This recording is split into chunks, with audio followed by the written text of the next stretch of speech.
Hi, I'm Tom Oley, class of '87, Ludington High School. Peter Graham, class of '89, also of Ludington High School. Guys, great to have you here. What brings you here today? Talk a little bit about what brings you here today. I think there's one thing that brought us here, and that's Mr. Q, Mr. Quinlan, his spirit, basically. Yeah, I mean, I remember receiving that invite in the mail, and just like I turned into a little kid again. Yeah. And it's like, oh, are you kidding me? I had a teacher invite me to his birthday party. And I was like, absolutely, I'm going to be here. I don't care what I was doing. When I got that ticket, it was like the golden ticket. It was Yeah. like the golden ticket from Willy Wonka. Like, he remembers. I was like, there's no way Mr. Quinlan, the spirit of Ludington High School, along with Mr. Holt, Yes. rest in peace. Talk about it. They're good friends, so talk about that, guys. This is Yeah, great. Mr. Holt. And when you think of two things in Ludington High School, you literally think about Mr. Holt and Mr. Quinlan side by side. Butch and Sundance. Well, and I mean, and then like we had talked about coming down too, was the 8th grade camp. I mean, both of them were Yep. thick as thieves with that. Yep. You know, that was really my first introduction to Mr. Quinlan was Yeah. 8th grade camp, because I never really had him as a teacher until that point. And firing firearms in a high school, you just don't get that anymore. Things you miss nowadays. So how forgot all about, about I mean, that. like the round that he left in the chamber? No, I won't talk Wait, about that. what? Wait, what? Is there a story we don't know about? I totally forgot about that one, actually.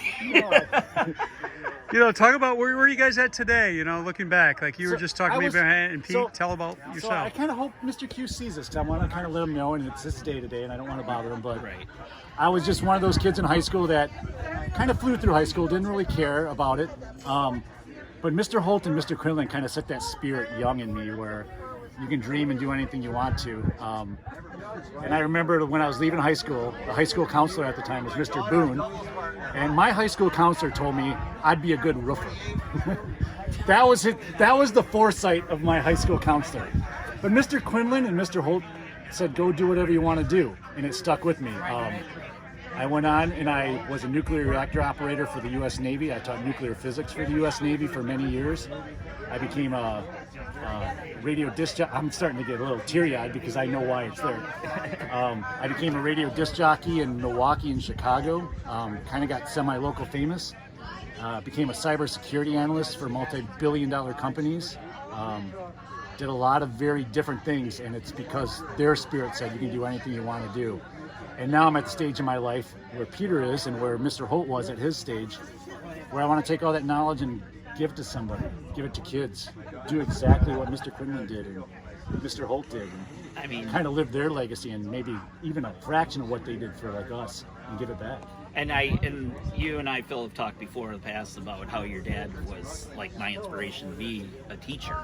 You know, even later in life is how it was. And the one lasting thing I could always remember is as a high school freshman, parent-teacher conferences, I got a B in his class, which for me at the time, that was an awesome grade. Everything like that. You got a B? I got a B. No one gets a B. And I got a B, and so I was like, okay, good, pretty proud. And then there was the comments. This is back when they put the comments on there. It said 5. Oh yeah. Comment 5 was capable of doing better. You could have been a roofer. Well, and, you know, and that's just it. And that always stuck with me. And I remember it to this day. My mom remembers it too, because she's like, "Oh yeah, no, he totally said to you, yeah, he does all right, but he can do better. Do better. You know, kick him in the butt or something. Something along those lines, anyway. But no, that's always stuck with me. And I've used that story for a multitude of college classes and things like that, because that was it. That's just one of the lasting things. Not the least of which doing all the activities, you know, Civil War reenactments, That was like or the icing on the cake. the Gettysburg board game, you know, all that stuff like that. But I still a little bit bring that into my classroom right now. I do. He affected you without. I don't think he really knows. Part of me thinks he doesn't understand the effect he had. Like, he's got that humble vibe. Yeah, oh yeah. And I think Mr. Holt had that too, where it was such a humble, natural vibe that I think Mr. Q is surprised now by the impact he's had. And we want to let him know that. I agree. I agree with that wholeheartedly. Yeah. I think maybe hopefully today he gets that, just a little piece of that, like, you know, thank you.